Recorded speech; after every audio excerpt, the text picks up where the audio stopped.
Hi welcome back my channel. ఈ video చాలా ఇంట్రెస్టింగ్గా ఉంటుంది అని నేను ఎందుకు చెప్తున్నానంటే ప్రతి యాస్పిరెంట్కి కూడా వాళ్ళ లైఫ్ని తిరిగి చూసుకునే ఒక అవకాశం అండి. అంటే నేను ఎందుకు తిరిగి చూసుకోవడం అన్నా, ఇప్పటి వరకు మనం ఎంత కష్టపడుతున్నాం, కానిస్టేబుల్ రిజల్ట్ రాలేదని కానీ వేరే వేరే జాబ్స్కి కానీ వీటికి సంబంధించి ప్రతి ఒక్కళ్ళం కూడా 22 ఇయర్స్ నుంచి స్టార్ట్ చేసి 30 to 35 దాకా మనం పోరాడుతూనే ఉంటుంది. గవర్నమెంట్ జాబ్స్ అయినా ప్రైవేట్ జాబ్స్ అయినా ఏదైనా సరే మన కష్టం ఒక్కసారి వెనక్కి అరే మనం ఎంత కష్టపడ్డామా, లేదంటే ఒక్కసారి కాలేజీ రోజుల్లోకి వెళ్ళి మన కాలేజ్ టైంలో ఎంత సంతోషంగా ఎంజాయ్ చేసాం, మన ఫ్రెండ్స్ ఎలాగున్నాం.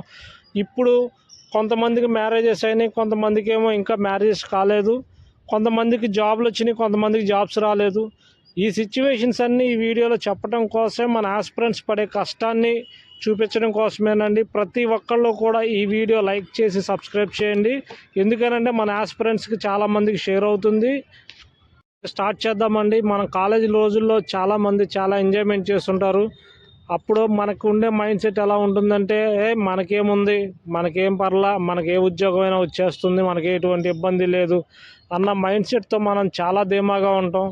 ఆ ధీమా ఎలా అవుతుందంటే, ప్రతి ఒక్కళ్ళు కూడా మన అమ్మ నాన్న సంపాదించి పెడుతుంటే మనం తిని సరదాగా ఎంజాయ్మెంట్ చేసే రోజులు అవి. ఆ స్టేజ్ల్లో చాలా బాగుంటుంది. బాగున్న తర్వాత ఒక్కసారిగా మనకు మ్యారేజ్ అనేది ఫిక్స్ అవుతుంది. మ్యారేజ్ ఫిక్స్ అయ్యేది ఎలాగంటే, మనకు అప్పటికి జాబ్ అనేది ఒక్కటే రాదు. ముందు జాబ్ చేస్తే అన్నావు ఇది ఒక దారి అవుతాడని చెప్పి చాలామందికి మ్యారేజెస్ చేసేస్తారు చిన్న వయసులోనే. అందువల్ల ప్రతి ఒక్కళ్ళు కూడా మ్యారేజ్ జరిగినంతసేపు బాగానే ఉంటుంది 1 year వరకు.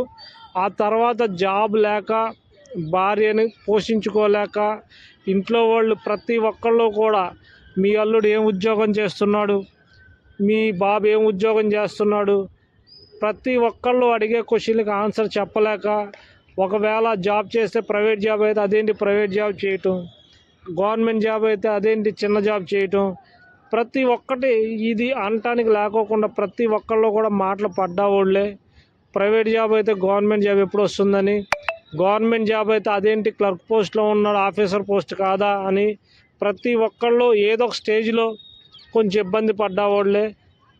కొంతేమో ఇక్కడికి వచ్చి, అంటే కొన్ని ప్రాంతాల నుంచి అక్కడ అకాడమీస్ లేక ఇక్కడికి వచ్చి ఉద్యోగం సంపాదించాలని చెప్పి అకాడమీలో జాయిన్ అయిన తర్వాత ప్రతి ఒక్కళ్ళు కూడా కానిస్టేబుల్, ఎస్ఐ ఏదో ఒక దానికి మనం వెళ్ళాలి అన్న పట్టుదలతో వచ్చి అకాడమీలో జాయిన్ అవుతారు. వాళ్ళ దగ్గర చాలని జీతాలు ఒక అకాడమీ ఫీజు కట్టడానికే ఉంటాయి. ఆ కట్టిన తర్వాత ఇప్పుడు జరిగే కానిస్టేబుల్ రిక్రూట్మెంట్లో కూడా 5 సంవత్సరాల బట్టి జరిగింది కూడా అదే. అకాడమీలో ఉండి ఫీజులు కట్టలేక అప్పులు చేసి ఇవన్నీ కూడా నరకం అనుభవిస్తా, ఇంట్లో వాళ్ళని అడగలేక వీళ్ళు ప్రైవేట్ జాబ్కి వెళ్దామంటే నోటిఫికేషన్ అయిపోద్దేమో అన్న భయంతో చదువుకుంటా మనకి ఎక్కువ మార్కులు రావాలని చెప్పి యాస్పిరెంట్స్ అయితే ఈ ఒక్క కానిస్టేబుల్ రిక్రూట్మెంట్లో మానసికంగా కానీ శారీరకంగా కానీ చాలా ఇబ్బంది పడ్డారు. అకాడమీ ఫీజు కూడా కట్టుకోలేని పరిస్థితి. అంటే ఒక ఇన్స్టిట్యూట్కి వెళ్ళి మనం చదవాలి అన్నప్పుడు వాటికి సంబంధించి ఫీజులు కట్టలేక కూడా చాలామంది ఇబ్బంది పడ్డారని నేను చూశాను. ప్రతి ఒక్క యాస్పిరెంట్కి కూడా కళ నెరవేరే రోజు వచ్చింది. ఏంటంటే కానిస్టేబుల్ అనే ఒక ఇది మీద పడ్డ తర్వాత ఆటోమేటిక్గా మన అనే గౌరవం వస్తుంది. మన ఇంట్లో వాళ్ళ మాట తీరు మారుద్ది, పెళ్ళైతే భార్య మాట తీరు మారుద్ది, అలాగే మన చుట్టాల్లో మాట తీరు మారుద్ది, ప్రతి ఒక్కళ్ళకి కూడా మాట తీరు మారుద్ది.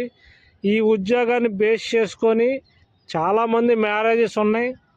ఈ ఉద్యోగాన్ని బేస్ చేసుకొని ఇల్లు కట్టుకోవాలి, లోన్లు తీసుకోవాలి, లేదా ఇంకా ఇంకా డెప్త్గా వెళ్ళాలంటే చాలామంది కూడా మీ అబ్బాయికి ఏ ఉద్యోగం లేదా, ఇంకా చేయకపోవడం ఏంటి, చూడండి మా అబ్బాయి అయితే ఇప్పుడు కానిస్టేబుల్ అయ్యాడు, ఇదిగోండి సివిల్ కానిస్టేబుల్ అయ్యాడు, ఇదిగోండి ఏపీఎస్పీ కానిస్టేబుల్ అయ్యాడు, ఇలా అది కాకపోతే పలానా జాబ్ చేస్తున్నాడు, రైల్వేలో చేస్తున్నాడు అని చెప్తుంటే వాళ్ళ తల్లిదండ్రులు పడే బాధ చాలా వర్ణాతీతం అండి. కానీ పిల్లలకు చెప్పుకోలేక మీరు చదవండిరా అని చెప్తుంటే వాళ్ళ బాధ పిల్లలు చూసి అకాడమీకి వెళ్ళి వాళ్ళ దగ్గర డబ్బులు లేకపోయినా ఎట్లాగట్లా కష్టపడి పార్ట్ టైం జాబులకి వెళ్ళి చాలామంది కష్టపడ్డారండి. ఈ చెప్తుంటే చాలామందికి బోరింగ్గా ఉంటుంది, కానీ అది పడ్డ వాళ్ళకు మాత్రమే తెలుస్తుంది ఆ బాధలు ఏంటి అనేది. ఇప్పుడు నేను చెప్తున్నాను, ఆ సిచ్యువేషన్స్ నేను ఫేస్ చేశాను, అందువల్ల నాకు ప్రతి ఒక్కటే తెలుసు. ఈయనే ప్రతి ఒక్కరికి చెప్తున్నాను, వాళ్ళకి కష్టం విలువ తెలిస్తేనే దీని నుంచి మనం అరే ఇంత కష్టపడి మనకు వచ్చింది అన్నప్పుడు ఆ ఉద్యోగం విలువ మనకు తెలుస్తుంది. ఆ విలువ అనేది మనం ఇన్ని సంవత్సరాలు పడ్డ కష్టాన్ని ఒక్కసారి ఉద్యోగం వస్తే దాని నుంచి మనం బయటకు వచ్చేస్తాం, హ్యాపీ లైఫ్ లీడ్ చేస్తాం. భార్యతో పిల్లలతో మనం సంతోషంగా ఉంటాం. తల్లిదండ్రులను కూడా చూసుకోవాలి. అదే సిచ్యువేషన్లో అక్కడ ఏమాత్రం చిన్న డిస్టర్బెన్స్ క్రియేట్ అయినా సరే డిప్రెషన్లోకి వెళ్ళటం, ప్లస్ దాని తర్వాత అన్నిటికీ కారణం ఏంటంటే మనీ అనేది చాలా వాంటెడ్. ప్రతి లైఫ్కి డబ్బు అనేది వాంటెడ్. ఆ డబ్బు అనేది మనకి కావాలి. ఆ డబ్బు లేని రోజున చుట్టం కాదు కదా, ఇంట్లో వాళ్ళు కూడా ఎవరు. ఈ కొటేషన్స్ నేను చెప్పనండి, ప్రతి ఒక్కళ్ళకి తెలుసు. డబ్బు ఉంటే ఎలాగుంటారు, మనతో డబ్బు లేకపోతే ఎలాగుంటారు అన్నది. ప్రతి ఒక్కళ్ళు గుర్తుపెట్టుకోండి, ఉద్యోగం వచ్చినంత మాత్రాన కాదు, ఉద్యోగం వచ్చిన తర్వాత మన రూపాయి ఎలా దాచిపెట్టామన్నదే కావాలి. ఇంటికి దీపం వెళ్ళాలంటారు కదా, మన ఖర్చులని ఎవరైతే మన ఇంట్లో వాళ్ళకి లేడీస్ ఎవరైతే ఉన్నారో వాళ్ళు సేవింగ్స్ అని చాలా వరకు దాచిపెడతారు కాబట్టే, వాళ్ళు జాగ్రత్తగా ఉంటారు కాబట్టే మనం ఒక రూపాయి నిలుచుద్ది. ఎవరికైనా కానిస్టేబుల్ ఉద్యోగం వచ్చిన తర్వాత, ఎస్ఐ ఉద్యోగం వచ్చిన తర్వాత రూపాయి అనేది నిలబెట్టుకోలేకపోతే రేపు పొద్దున చాలా ఇబ్బంది పడాల్సి వస్తుంది, మళ్ళా డిప్రెషన్లోకి వెళ్ళాల్సి వస్తుంది. అందువల్ల ప్రతి ఒక్కళ్ళు ఇప్పుడు ఉద్యోగం వచ్చే ప్రతి ఒక్కళ్ళకి ఆల్ ద బెస్ట్ అండి.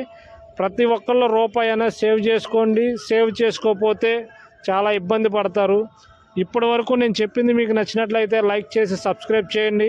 ఇది ఓన్లీ ఒక స్మాల్ మనం చూసుకోవటం కోసం తీసిన వీడియో తప్ప వేరేదేమీ కాదు.